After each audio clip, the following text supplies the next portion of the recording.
Welcome to OMG school. আজকের এই ভিডিওটি তাদের জন্য যারা নটরডেম কলেজে ভর্তি হতে ইচ্ছুক এবং বিভিন্ন বিভাগ পরিবর্তন করতে ইচ্ছুক। যেমন তোমরা সায়েন্সে পড়ো কিংবা তোমরা সায়েন্স থেকে কীভাবে কমার্সে পরীক্ষা দিবা কিংবা আর্টসে পরীক্ষা দিবা সে বিষয়ে আমি আজকে ভিডিওটি করব। Let's start.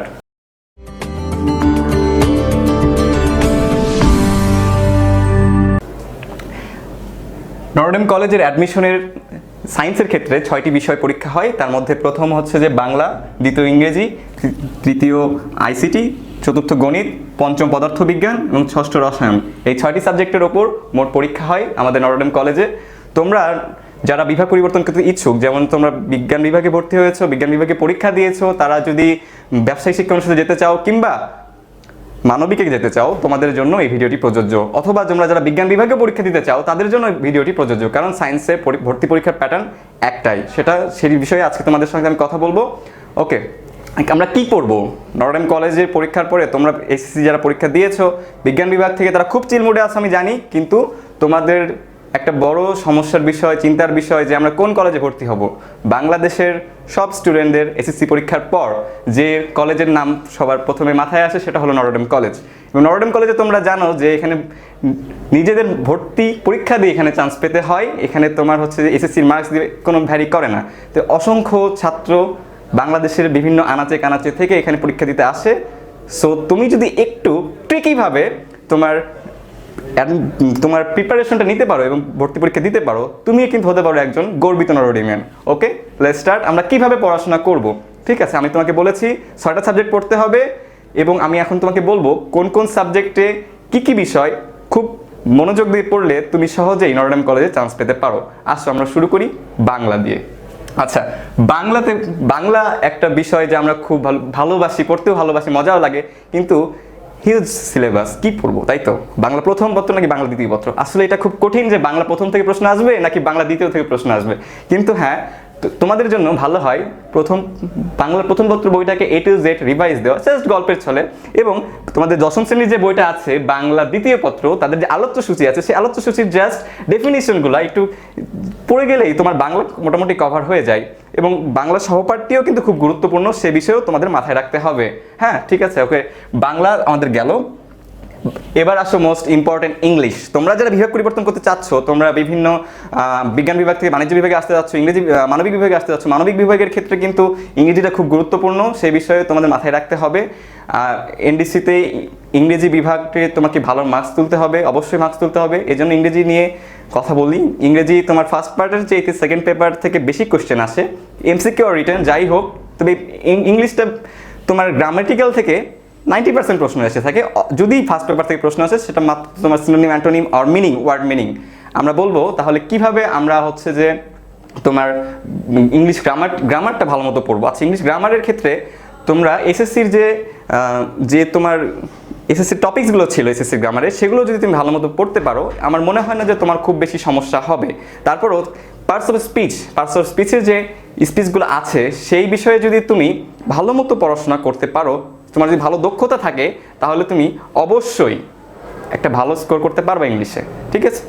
ওকে, এখন আমরা যাব হচ্ছে যে ICT-তে। তোমরা জানলে অবাক হবা যে সবচাইতে ভালোভাবে যে মার্কসটা তোলা যায় সেটা ICT, ঠিক আছে? ICT থেকে প্রতি বছর কমপক্ষে 5টা করে কোশ্চেন আসে এবং এইখান থেকে সবচাইতে ভালোভাবে মার্কস তোলা যায়।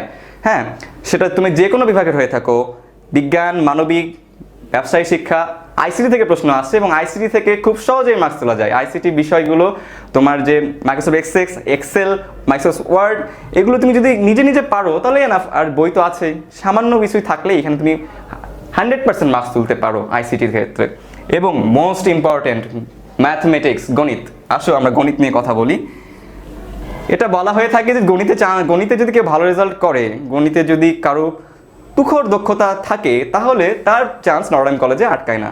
নটরডেম কলেজের ক্ষেত্রে গণিতটা বেস্ট এবং মোস্ট একটা ফ্যাক্টর হিসেবে কাজ করে। গণিতটা কিন্তু তোমাকে পারতে হবে। এখন বলতে পারো যে ভাইয়া, আমরা যদি বিজ্ঞান বিভাগ থেকে চেঞ্জ করতে চাই তারপরে কি গণিত খুব ইম্পর্টেন্ট? 100% গণিতটা খুব ইম্পর্টেন্ট। অ্যান্ড ভাইয়া গণিতটা কি পড়বো? সত্যি কথা হলো নটরডেম কলেজে যে গণিতগুলো দেয় এগুলো মোস্ট ইজিয়েস্ট গণিতগুলো দেয়, ইজিয়েস্ট ম্যাথগুলো দেয়, কিন্তু আমরা পারি না। কেন পারি না? ভরকে যায়। মানে আমাদের সময়টা খুব কম থাকে, মাত্র 30 মিনিটে 50 মার্কস এরকম আমাদের লিখতে হতে পারে। তো আমরা কি করব? কিচ্ছু করতে হবে না।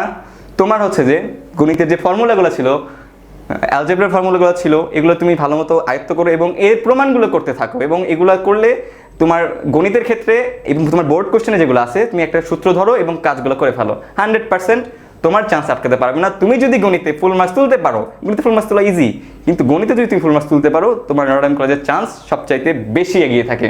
কারণ গণিতটা কিন্তু সবচাইতে বড় ফ্যাক্টর, গণিতটা কিন্তু দেখা হয়। আচ্ছা ভাই, আমি কোন ধরনের গণিত পড়বো, উচ্চতর গণিত নাকি সাধারণ গণিত? তাই তো, আসলে আমাদের পরীক্ষায় সাধারণ গণিত উচ্চতর গণিত আলাদা আলাদাভাবে পরীক্ষা নেওয়া হয় না, একটার মধ্যে হয়ে থাকে। তুমি যদি তোমার প্রিপারেশন আরও ভালোভাবে করতে চাও, তাহলে তুমি উচ্চতর গণিতের যে সূত্রগুলো ছিল সেগুলো ভালোভাবে তুমি আয়ত্ত করতে পারো। এবং তুমি জানো গণিতের কাজই হচ্ছে প্র্যাকটিস, তুমি ভালো মতো প্র্যাকটিস করতে থাকো। গণিত তোমার প্র্যাকটিস ছাড়া হবে না, উপপাদ্যগুলোর মূল মূল প্রতীয়মান বিষয়গুলো তুমি মুখস্থ করে ফেলো। এবং তোমার হচ্ছে যে বিষয়গুলো আছে মোস্ট কমন, টেস্ট পেপার থেকেও তুমি সাহায্য নিতে পারো টিক চিহ্নের জন্য, বা তোমার হচ্ছে যে সহজ কীভাবে ম্যাথ করা যায়। কারণ এখানে তোমার হচ্ছে যে বেশিরভাগ ক্ষেত্রেই গণিতের সময়টা অনেক ফ্যাক্ট করে। ওকে, আমরা এখন বলবো ফিজিক্স সম্পর্কে, ঠিক আছে? পদার্থবিজ্ঞান থেকে প্রতি বছরই প্রশ্ন আসে। পদার্থবিজ্ঞান থেকে জানো তোমরা, পদার্থবিজ্ঞানে যে মেইন জিনিসগুলো আছে, গতি, ক্ষমতার যে চ্যাপ্টারগুলো আছে, এগুলো থেকে প্রশ্ন আসে। পদার্থবিজ্ঞান থেকে তোমরা প্রশ্ন আসলে খুব সহজেই অ্যান্সার করতে পারো না, দেখা যায় বিভিন্ন রকমের সমস্যা দেখা যায়। একটু তোমার মাথা খাটিয়ে চিন্তা করতে হবে। তোমরা সবচেয়ে যদি ভালো হয়, তোমাদের কাছে যদি একটা প্রশ্ন ব্যাংক থাকে, কোয়েশ্চেন ব্যাংক যদি থাকে নটর ডেম কলেজের, তুমি যদি সলভ করতে থাকো, তুমি বুঝে যাবে কোথা থেকে কোন প্রশ্নগুলো আসবে। তোমার জন্য সেটা অনেক ভালো হবে। যদি নাও থাকে তারপরেও সমস্যা নাই। তোমার যে বলছি নটর ডেম কলেজ তাদের বেসিকটা দেখে, তুমি তোমার বেসিকটা দেখো, ভালোভাবে কাজ করো, অবশ্যই তুমি সফল হবে। ওকে, ফিজিক্সের ক্ষেত্রেও যা বলেছি, রসায়নের ক্ষেত্রেও ঠিক একই কথাই প্রযোজ্য। রসায়নের ক্ষেত্রে তোমার যে বিক্রিয়াগুলো আছে এগুলো খুব ভালো মতো, বিশেষ করে জৈব যৌগের চ্যাপ্টারটা তোমাকে জানতেই হবে, মাস্ট বি। এটা ছাড়া তো জানোই রসায়ন কিছুই না। রসায়নের মেইন চ্যাপ্টারটা, এসএসসি রসায়নের মেইন চ্যাপ্টার জৈব যৌগ, খুব ভালো মতো ওগুলো করতে হবে। বিশেষ করে টিকা বলে কিছু কিছু নোটগুলো তুমি খাতায় করে নিতে পারো এবং মুখস্থ করে নিতে পারো। ভাইবা বোর্ডেও কিন্তু এগুলো জিজ্ঞাসা করে, ঠিক আছে? এগুলো করলে বিশেষ করে তোমার জন্য ভাইবা বোর্ডে পদার্থবিজ্ঞান এবং রসায়ন থেকে অনেক প্রশ্ন করে থাকে।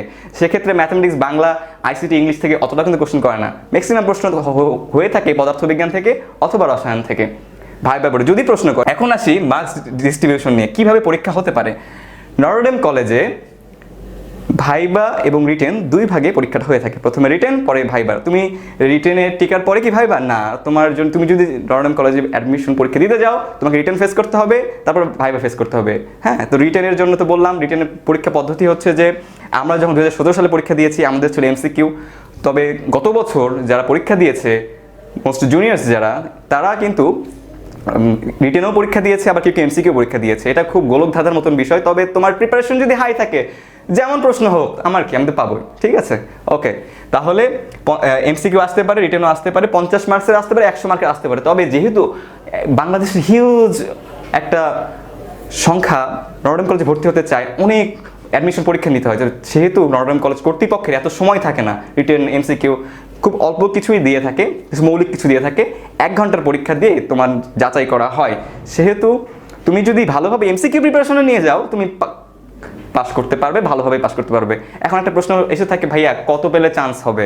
এটা খুব বলা খুব যায় না, কারণ প্রতি বছরই ভ্যারি করে নাম্বার। প্রথম থেকে যেমন তোমার মানবিকে তুমি যদি ভর্তি হতে চাও, মাত্র 400 সিট আছে। 400 সিটের মধ্যে তোমার কতগুলো সিট আছে বিজ্ঞান বিভাগে, এটাও বলা খুব মুশকিল। প্রায় 10,000-এর উপর পরীক্ষা দিতে আসে। তুমি যদি তোমার পরীক্ষা ভালো মতো দিয়ে থাকো, তুমি আশা করতেই পারো তুমি ভালো একটা প্রিপারেশন নিয়ে নটর ডেম কলেজে ভর্তি হতে পারবে। টাইমটা সর্বনিম্ন থেকে সর্বোচ্চ 30 মিনিট অথবা 60 মিনিট এর মধ্যেই তোমার হচ্ছে যে পরীক্ষা নেওয়া হয়ে থাকে। যেহেতু হিউজ পরিমাণ ছাত্র বাংলাদেশ থেকে আনাচে কানাচে থেকে পরীক্ষা দিতে আসে, কর্তৃপক্ষের অত সময় থাকে না, তাই তোমাদের সর্বোচ্চ 1 ঘন্টার মধ্যেই তোমাদের পরীক্ষাটা শেষ করে নিতে হবে তাদের। এই জন্য তোমরা যদি ভালো মতো এমসিকিউ প্রিপারেশনে নিয়ে আসো, অবশ্যই তোমরা সফল হবে। যদি আমার এই ভিডিওটি তোমাদের ভালো লেগে থাকে, তাহলে অবশ্যই লাইক, কমেন্ট, শেয়ার করতে ভুলবা না। ভবিষ্যতে আমরা আরও অনেক ভালো কিছু তোমাদের জন্য নিয়ে আসবো। আমাদের উদ্দেশ্য মহৎ, তোমরা আমাদের পাশে থাকো, আমরাও তোমাদের পাশে থাকার চেষ্টা করব। Good bye.